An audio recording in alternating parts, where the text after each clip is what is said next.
Itangazo ryihutirwa dore inkuru nziza ku banyarwanda bose by'umwihariko waba uri mu Rwanda cyangwa se uri hanze y'igihugu nawe iri tangazo rirakureba. Ni itangazo leta imaze gutangaza rireba abanyarwanda bose mu turere tugiye dutandukanye tw'igihugu cyangwa se mu duce tugiye dutandukanye twose tw'igihugu. Ni itangazo rigaragaza ko leta igiye gutanga za gaze abaturage bazajya batekeraho by'umwihariko ikibanda mu bice na bimwe by'icyaro bigiye bitandukanye cyane cyane ko bagiye hagaragara ikibazo kigaragaza ko abaturage nyine bagenda bacana inkwi cyane cyane mbere y'uko bamaze gukora ubushakashatsi bagasanga ko abaturage bo mu cyaro bagenda bacana amashyamba cyangwa se batemagura amashyamba by'umwihariko bari gushaka inkwi. Leta yahise yiga ingamba ireba ukuntu abaturage nyine bacana amashyamba ndetse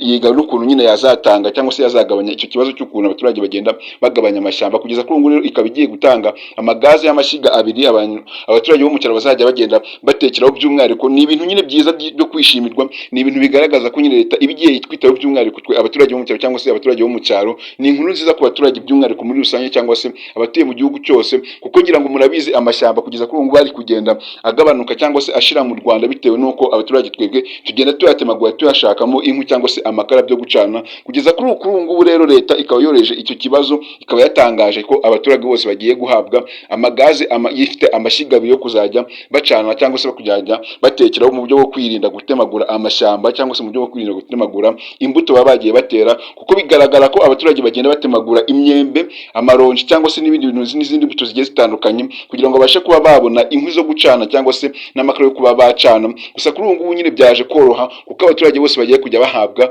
gaze y'amashyiga abiri by'umwihariko mu bice na bimwe byo mu cyaro, nubwo no mu mujyi naho abaturage baba batibagiranywa, ariko bazahera mu bice byo mu cyaro kugira ngo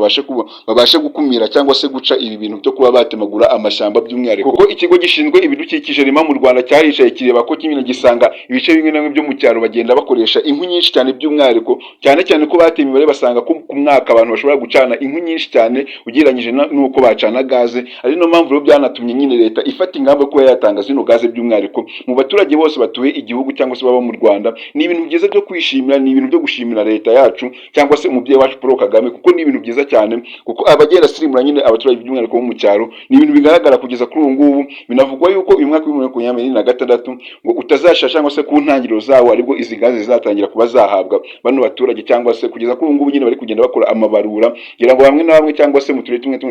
tugiye dutandukanye tw'igihugu ibarura ryatangiye gukorwa by'umwihariko, hari n'abantu bamaze kwandikwa kuri izi gaze bazagenda zihabwa. Nubwo kugeza kuri ubu ngubu ngira ngo murabizi amafaranga izi gaze zigura n'amafaranga menshi cyane, ariko bigaragaza ko umuturage azagenda atanga amafaranga make yo kunganira nyine izi gaze kugira ngo zizabashe kubashikaho. Ni ibintu byiza cyane rero bizagabanya cyangwa se bikaba byanaca kuba abaturage bagenda batemagura ibiti cyangwa se amashyamba, ahubwo bakareka amashyamba agakura akaba amashyamba manini akera, ahubwo bakajya bayasarura byibuze amashyamba yarabashije kuba yamara igihe kirekire batagiye ngo bayonone cyangwa se batemagure bikiri bito ibiti kugira ngo bibashe kuba byakora by'umwihariko. Ni ibintu byiza cyane abaturage bakiriye neza cyane barabyishimira, ndetse kugeza kuri ubu ngubu bategereje icyo gihe amagaze azafatira igihe akaba yabageraho. Ngira ngo murabizi mwagiye mufata ibintu byinshi bigiye bitandukanye, amashyiga ndetse na za cananwe ndetse na za filtri zo kunyweramo amazi ndetse n'amagaze nawo ngubu kugeza kuri ubu ngubu naraje muri uyu mwaka wa 2026 mu ntangiriro zawo. Bigaragaza ko cyangwa se leta yamaze gutangaza ko abaturage bazatangira guhabwa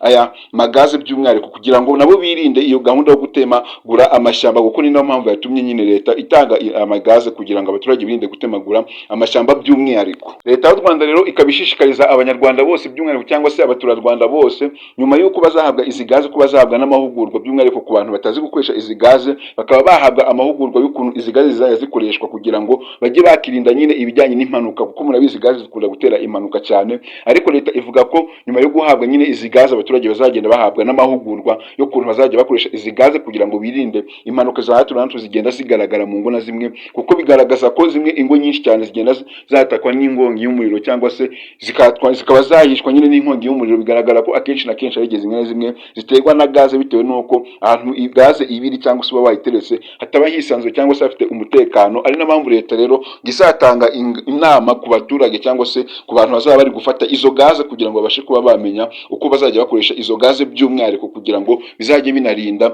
impfu na zimwe na zimwe zigenda zigaragaza byibuze umwihariko ziterwa n'inkongi y'umuriro iturutse kuri gaze. Byibuze ibyo bizabe, ariko leta yamaze kubaganiriza uko bazakoresha izi gaze muri rusange, ndetse leta ikomeza ishishikariza abayobozi by'umwihariko bo mu nzego zo hasi kuba maso kugira ngo bazabashe kumenya ko nta rugo cyangwa se urugo babaruye nyine rwose rugomba kuzaba rufite iyo gaze by'umwihariko kugira ngo bizace ako kajagari ndetse bizagende neza nk'uko ibintu byose byateguwe byateguwe, banaganiriza abaturage ku bijyanye no gutemagura amashyamba babyirinde, kugira ngo bazabashe kuba nyine tuzabashe kugira ngo u Rwanda rwiza cyane rutuwe nyine n'amashyamba, kuko murabizi igihugu kidafite ishyamba ndetse buriya ibiti nyine ni ibintu bidufitiye umumaro munini cyane, ngira ngo murabizi cyane cyane, ntabwo ari ibintu abenshi ngira ngo abantu benshi mumaze kumenya ko ishyamba ridufitiye umumaro munini cyane, ari no mpamvu nyine batanze izi gaze kugira ngo bizaze koroshya aba baturage bo mu cyaro bakunda gutemagura amashyamba by'umwihariko. Ari no mpamvu nyine leta ikomeza ibibutsa cyangwa se ibashishikariza kuzajya mwirinda kujya mutemagura amashyamba, kuko bigabanya nyine cyangwa se bishobora kuba byajya binatera n'amasuri. Ngira ngo murabizi gutemagura amashyamba bitera burya isuri,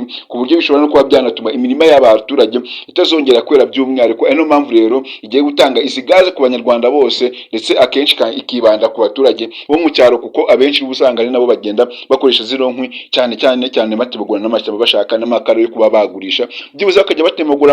amakara cyangwa se bakabatemagura ibiti byo gukoramo amakara, ariko mu biti bimaze kwera bimaze gukura bimaze n'imyaka myinshi cyane. Nibyo leta ihora ishishikariza abaturage bose kuba maso kugira ngo batazajya batemagura ibiti, kugira ngo birinde isuri ya hato na hato cyangwa se inkongi nyine zigenda ziterwa n'imyuzure by'umwihariko muri rusange. Iryo ryari itangazo rya leta yuko abaturage bose bagiye guhabwa gaze z'amashyiga zo kujya batekera mu buryo bwo kwirinda kujya batemagura amashyamba. Ndagushimiye twabanje kuva iyi video itangiye kugira irangiye, ariko niba iyi video wayikunze kora like, utere comment, unasharinge ku nshuti zawe, ariko by'umwihariko biko gukora subscribe kuri Peakwezi TV kugira ngo ujye ukomeza kubana natwe mu zindi video tubategurira umunsi ku munsi, gatanu kuri gatanu, ndetse n'amakuru ngaya leta iba yagiye itangaza cyangwa se n'amatangazo mese iba yagiye itangaza ajya gushikiraho ku gihe. Ni Peakwezi TV turakunda cyane, nkwibutsa ko iyi channel ushobora gusangaho amakuru nk'aya mashyashya abagiye atangazwa mu Rwanda by'umwihariko abagenewe n'abaturage cyangwa se n'ibindi bintu bigiye bitandukanye, by'umwihariko ni kuri Peakwezi TV wajya uyasanga.